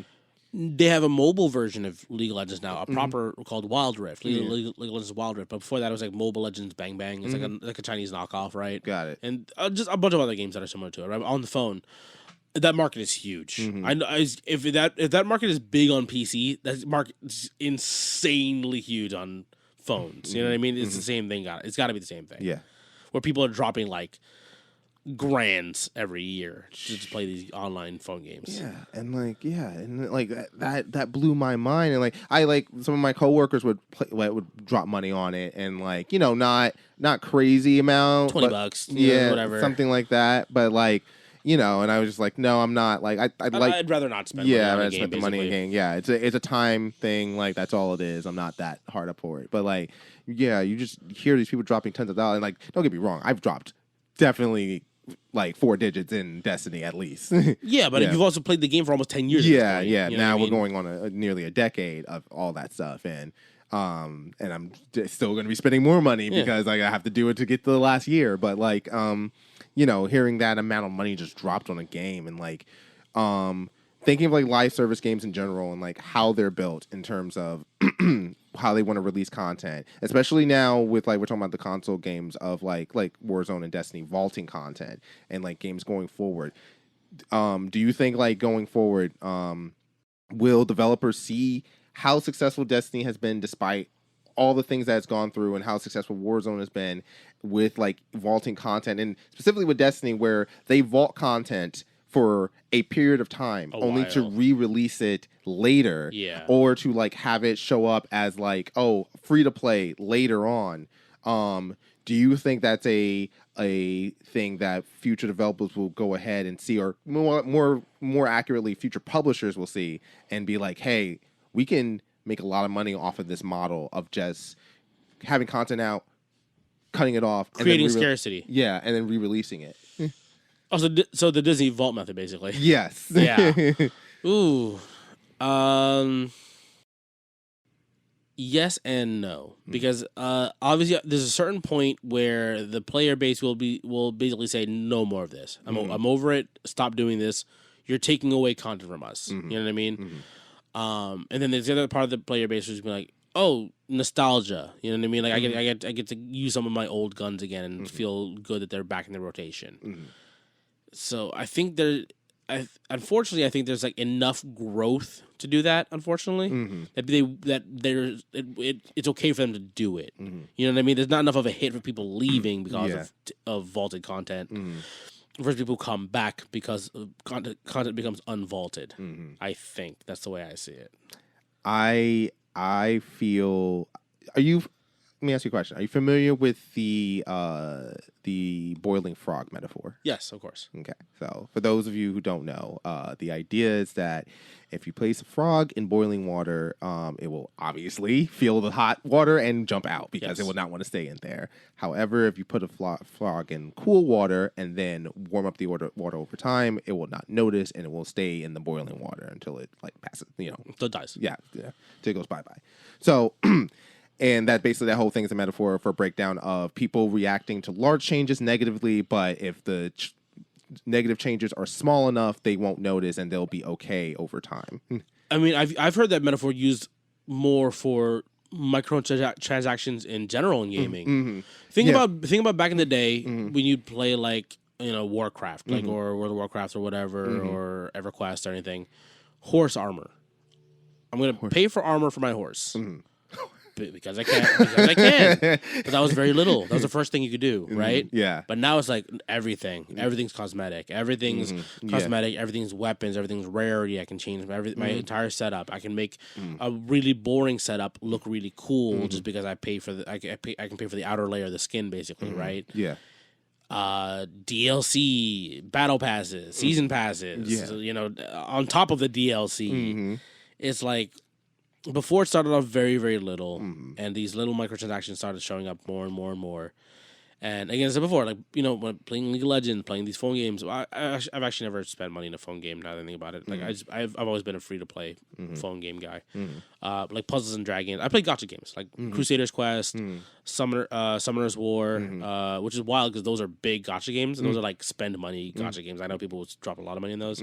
Clash of Clans. Like, I play Clash of Clans. Yeah. Never spent a single $1 in that game. Even Angry Birds. Like, there's like pay $1 for the eagle. You know what I mean? Oh, really? Yeah. Oh, wow. It just bombs, just drops a giant egg and just nukes the whole thing. Okay. But yeah, we start to see more and more of these like little small hey, guy, you're having trouble with this level? Pay $3, you know what I mean, kind of thing. Or you want to see this really cool skin? $5 for this one. Oh, this new skin has new animations, but it's for for this character. We did a lot more work on this skin versus comparison. It's like this is gonna be $10 skin now. You know what I mean? There were points in League of Legends where I think some skins were like $30 to $40. Wow. For a skin.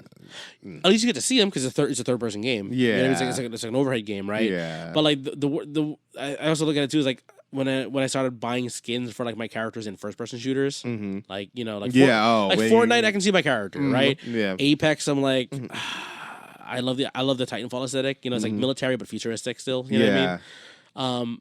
But it's like, like Warzone, it's like... Well, you can see yourself when you walk out the plane and when you die. Yeah, that's really about it. Like, why am I spending money on cosmetics that I can't see? Why am I doing this? And it's like, again, like just... And, I mean, Diablo Immortal, the one that came out on the phone, right? Like, I don't know if you heard like the stories about that one, but there's like, it's like egregious, like if you're paying to be like a top player in that game. Because like the way you have to do it is you have to unlock certain things to create better stats, I believe, that can go into your character, kind of thing. Like you have to unlock equipments essentially, or like equipment slots, I guess. And to get to that point, you have to drop like $10,000 to like have all that equipment or something like that. Jeez. Again, I could be wrong. I could be paraphrasing this, but it's been a while since I remember reading that article on like the whole drama of it. But it's like, it's wild. We go from buying horse armor for like 99 cents or whatever for a small cosmetic thing, but I want my horse to have armor because I have armor. I'm a giant dude in giant armor. To like now we're having like $10,000 for you to be a top player in a game. Oh, another example, FIFA.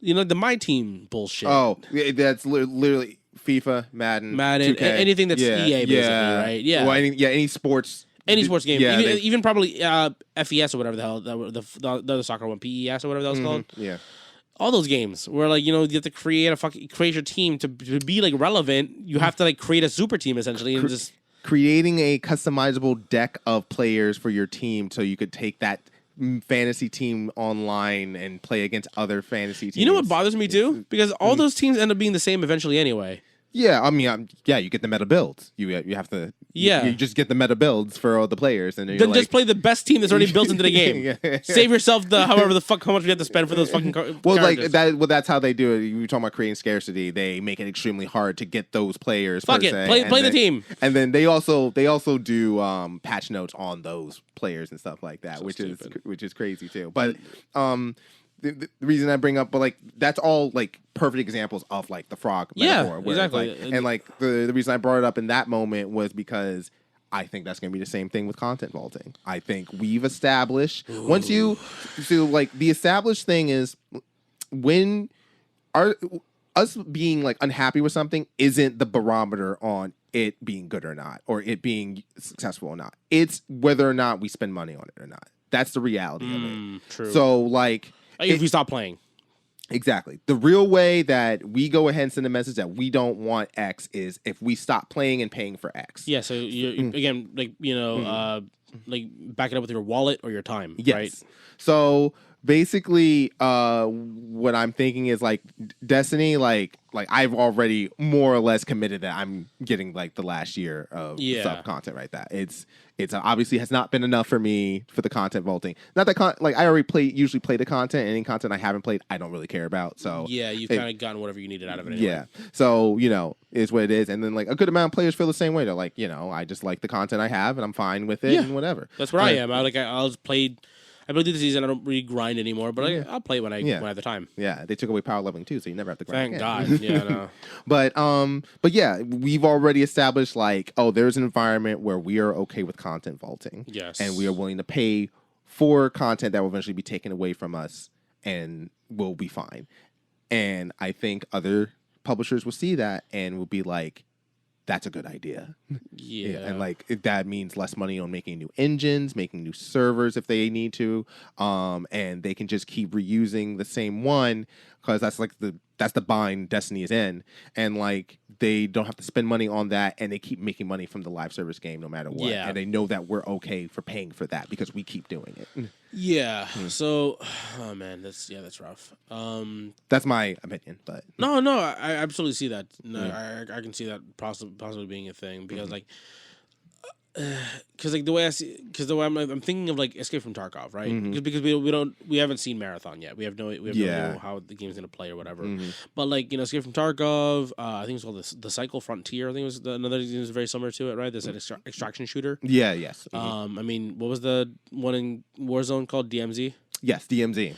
So yeah, with like those game modes, they're a little bit different because Escape from Tarkov is like you build a base. And the whole point is everyone starts from zero, and basically it's like a race to being like self-sufficient, essentially, right?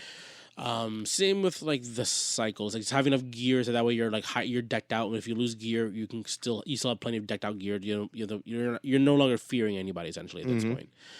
DMZ I think is for blueprints, right? So you can unlock the weapons that way if you don't want to pay for the rest of the game. Yeah, and it's like it replaces like you having a vault of your stuff with stuff just being easier to get if you have to restart. So So those are a little bit different because the way that like Escape from Tarkov works is every season, quote unquote season, there's a wipe where basically they remove everything, all your stuff you found in raids, all the stuff that's in your particular vault.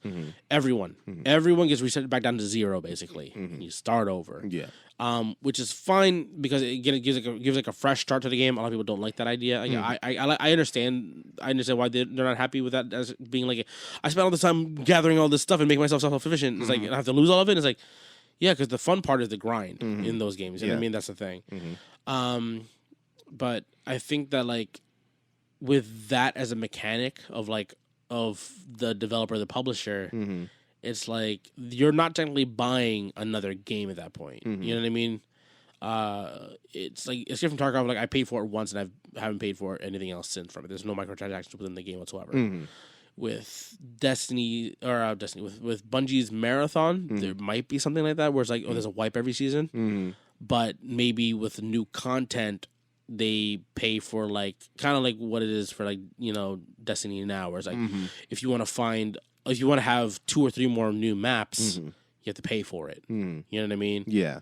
So like, which again, this is all theoretical at this point, right? But like, maybe that's the way I see. Like, they could possibly do a way to vault / unvault or kind of lock away content behind a paywall essentially. Yeah. Which is like, again, not great. I'm not a huge fan of it, but like if they're gonna do it so they can make money, they're gonna do it. Yeah, I can't imagine them changing their content release structure in Marathon after seeing what people are okay with in Destiny. Yeah, like very much so. Again, the whole bullying frog thing is like, again, like I don't think a lot of people have even realized it. I mean, you're aware of it, obviously, but like a lot of people don't realize how deep they are in the hole at this point. You know what I mean? Like, no, you've given them so much. Like, yes. You don't think you realize how.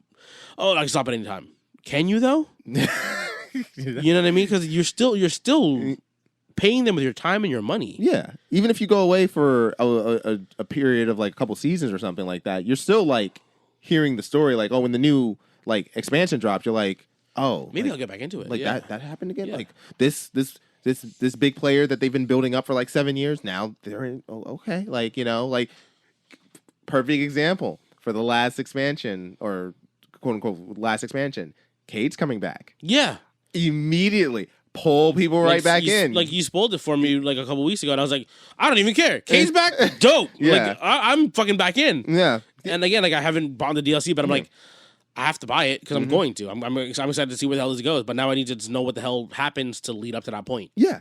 And exactly. I have to. Like, I came in late, but I've spent plenty of time with the game too. Now I need to know. I'm invested in the story. Yeah, and like, you know, and obviously with obviously the passing of Lance Reddick, R.I.P. Of course. You know what happens with Zavala? Does his character continue on? Yeah. How do they write him out? Yeah. Do they AI him? So like, but like, yeah, Cade was the hook. And like now you're just like, well, and I gotta see what's up with this. Yeah. You know, he's my favorite. I gotta go see what Cade's up to. Exactly. Yeah. So. Yeah.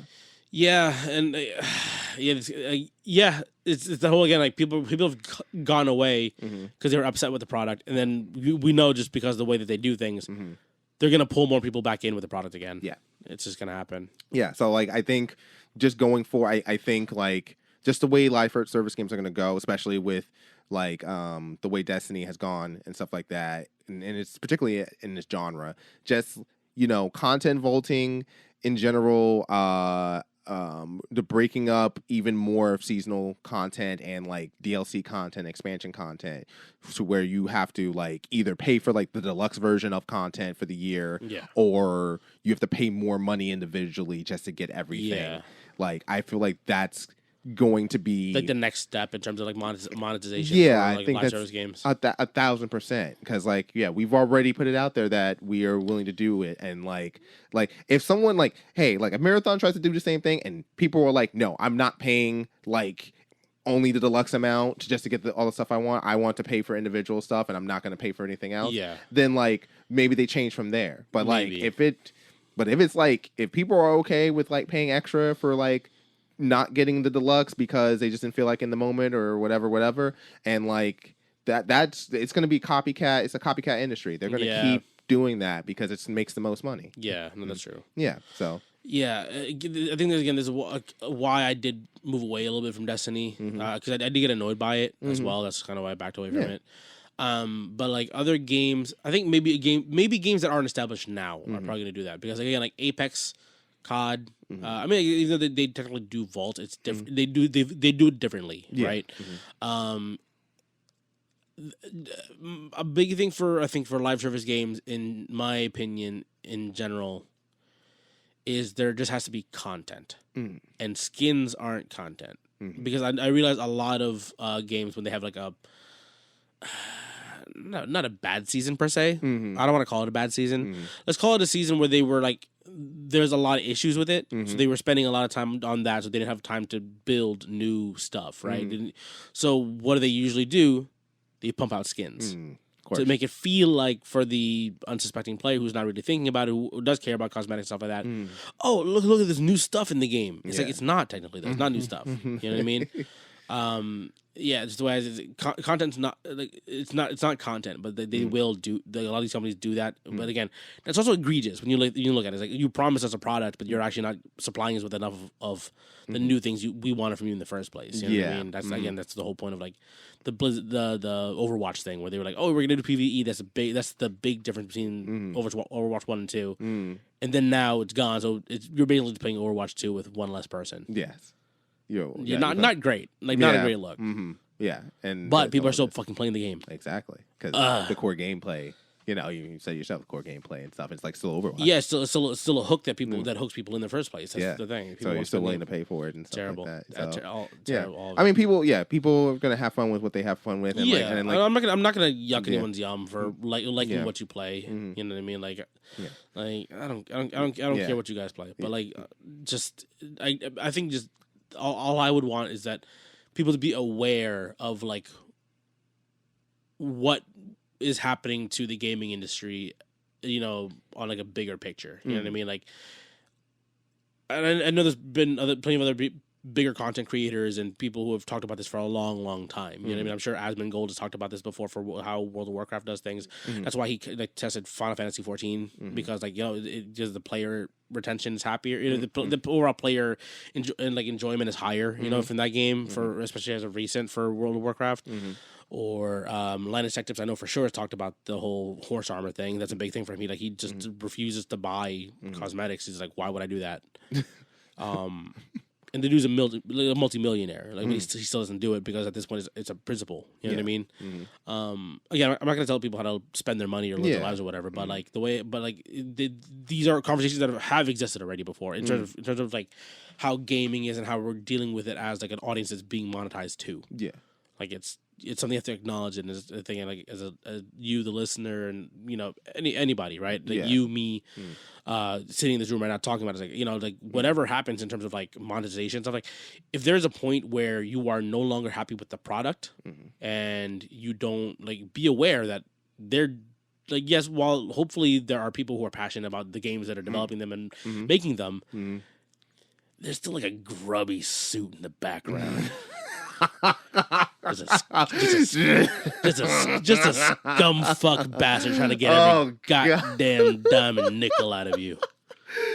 Somewhere there's a manager developer. There's a fucking monopoly man. He's just like he's just got the top hat and a monocle, just trying to see how do we get the money out of these gamers. In every publisher's office, there's one monopoly man walking around.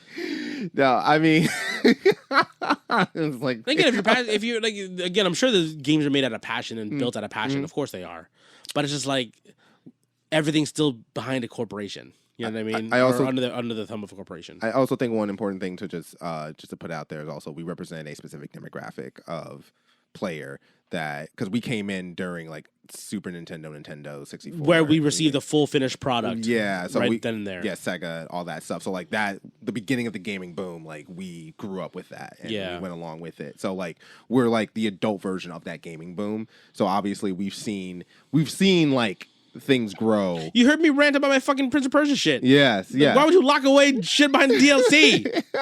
And then you know why? Because people were okay with it. Yeah. Now that is the standard. Yeah, that is the standard. Well, there's still technically a line because I think we've covered a lot in this episode already so far. But I think there's one thing I want to one thing I want to bring up just in terms of this, right? Yeah. Do you remember during the PS4 and Xbox One era, where they were talking about where basically PlayStation took the lead, right? Do you remember why, or at least one of the major things of it was? I remember there's a commercial specifically for it. Wait, remind me, please. I think it was Xbox with used games. Oh, remember they required you to have to pay like $10. I think it was, and I think EA tried doing it as well too. Yeah, where you'd basically pay like a $10 tax to buy a used game. Yeah, people they were trying to get in on that. You could buy a used game, but you just have to pay $10 more because you're buying a used game. And people were like, nah. Absolutely not. And because it was so vocal, they were like, okay, we're not doing that, right? Yeah. But if you look at it like now, it's like, oh, the games are free. Oh, cool, games are free. I'm going to spend more money now. And it's like even Destiny is considered like free to play, but like which it is technically. But what content are you actually able to play? So someone broke it down and were just like, oh, like you're actually only able to access about 20% of the content of like people who pay to play the games. Yeah, and unless you're just playing Strikes basically over and over again. Strikes, Crucible, and like Dares of Eternity, I think is one of the content. Not content locked, essentially. Yeah. So, but like, yeah. So, yeah, you're playing only like 20% of the game. You also get 2 raids for the free to play, which is, listen. That's decent. Listen, for you as a player, like that's great because I didn't expect any raids to be pretty solid. But still, so like you don't have any access to the newer story. Essentially, you don't have access. You don't have access to any of the planets, really. Yeah. You don't have access to.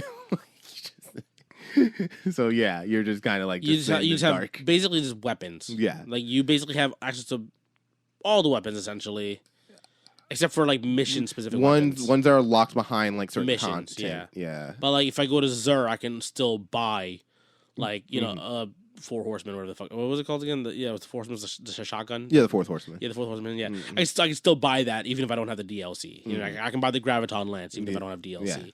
Which is meta, by the way. I know. I'm so glad. Graviton Lance is meta. Yeah. Well, once the Void thing happened in beginning of Witch Queen, I was like, oh, this is gonna be a meta. This is gonna be meta. Yeah, now. they buffed it now and changed it, so now it's so like now it's a they made the burst different. So the second burst is weaker, but the first burst is stronger, and it fires more consistently, so it doesn't have as much kick on. So they basically switched the bullets around. They more like even the bullets out a little bit. Like the second bullet is still stronger, but like it's less kick and it's like more even damage between the two. Okay. Mm-hmm. Yeah, it's like maybe it's closer to like a 60-40 than it was like a 80-20 yeah. before. It's like 60-40. Okay, roughly. that's cool. Yeah. But yeah, it was like 10-90. Yeah, like you needed to hit that second shot. Yeah, it's not that you might as well just not be hitting them at all. But yeah, but. Perfect example of like, people were like, no, we're not about getting the used game and doing whatever. Yeah. And then like, of course, we're like kind of still in that. I think we're worse off now because people are again just spending so much more now on these games than they actually think they are. And I mean, like it's, it's always when you're the consumer, you're concerned more about. Am I going to enjoy this, especially with video games, than you are of like, oh, it's just economically sound. Yeah, like I'm worrying more about like, am I getting my enjoyment? My enjoyment's worth out of this product or whatever. And you and I may be more aware of it because we're in our 30s. We're like adults, quote unquote. Yeah, technically enough. Yeah, technically speaking. Yeah.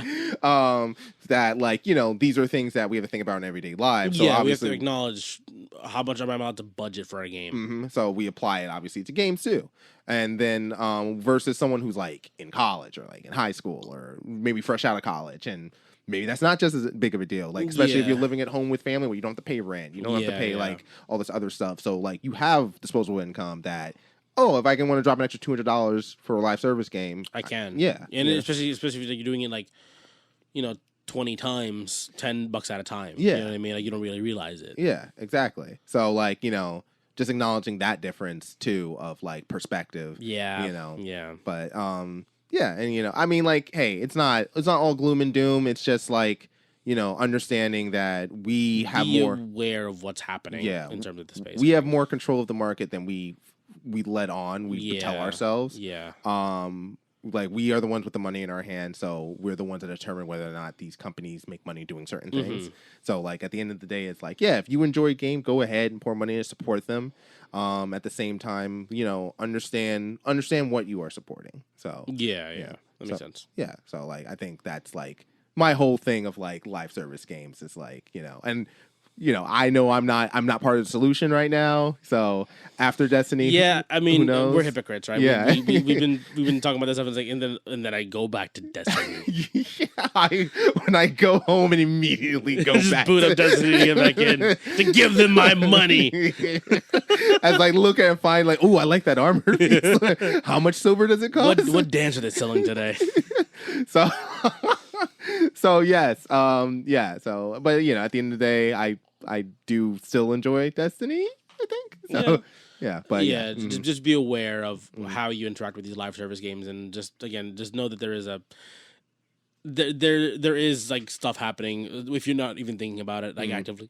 There it is a business, and obviously they're trying to make money still. No matter what to support these games, but just be aware again. You know what you're doing, and don't waste your money. Just don't waste your money. That's all I can ask, right? Yeah, I guess I think that's a good way to end it off. I think for this one, you got anything else you want to touch on? Any last thoughts, final thoughts? No, I think that's pretty much it. It's a pleasure being here. Yeah, again, thanks for coming. Thanks for coming on. I really appreciate you being on. We had 2 good episodes prior to this one, and then this was a fun conversation to have. Again, just kind of a little more relaxed, get to actually just have a discussion about the state of gaming at this moment currently, and what the space is kind of like, and again, it's kind of fun to just shoot the shit with you. It's, good to hang out with friends in the first place, right? Yeah, exactly. So I definitely take an opportunity to do that. Yeah, absolutely. And again, we'll have you back on, at some point during the show, especially because again, Jeff's still busy being a dad, so it's like the more and more friends I can get onto the show, the better. We can have the content always coming out for you guys. Yeah, absolutely. Anytime you need me, I'm here. Appreciate you, fam. Yeah. Okay, listeners, thank you very much for putting up with us for the last 2 hours almost. Yes, you got to listen to our dribble. I was complaining about online gaming and how much we don't want to spend money anymore. You got to listen to 2 boomers just complain about how the good old days were better than when. And I'm sorry, but I know we jumped around a lot. I know we did.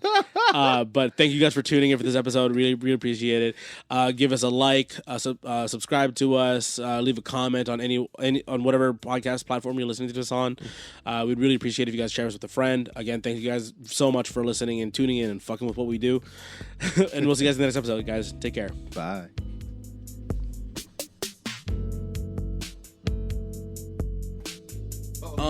Well, actually, I'm losing. I had a point that I was gonna bring up, but I fucking lost it. Shit. I'm gonna remove all this in post. So, shit, I'm fucking losing it. It's okay. You can add it in.